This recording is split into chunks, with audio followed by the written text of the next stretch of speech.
नमस्कार दर्शक बंधु आसतु शुणा एक सुंदर कविता। कवितार शीर्षक अंधार अजर अमर।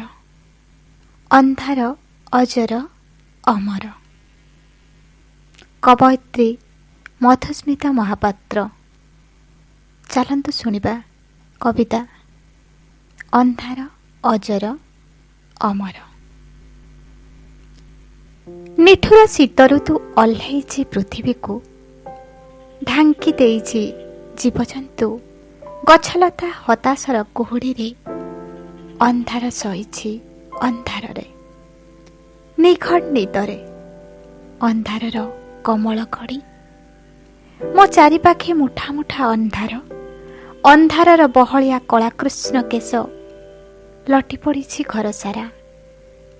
आहुरी निबिड़ करिछि अंधार, शीतर दाउरे अस्थि पिंजरा सबु छारखार भांगी रुचि गला।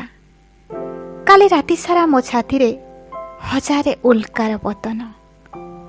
जंत्रणा कण पचार मो शिरा प्रशिरा को, तथापि बंचिछि अयुत सिंहरण। छाती रे अमाप समुद्रर बासना फणा टेकी गर्जुछन्ति।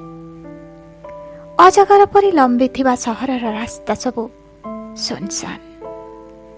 फुटपाथ रे चरुछन्ति चर अचर माने। जह्न घड़िए बुली आसी ढोलाउछि अंधारे। अंधार को चेरी बीच रास्ता रे बुलिबार साहस नाही। अंधार सहिछि अंधारे मुह ढांकी। ए अंधार भारी प्रकल्प, प्राक ऐतिहासिक फसिल नुहे। ए अंधारर मृत्यु नाही, से अजर अमर शताब्दी प्राचीन। धन्यवाद। कविताटी केमिति लागिला निश्चित भावे मतामत दे जणैबे।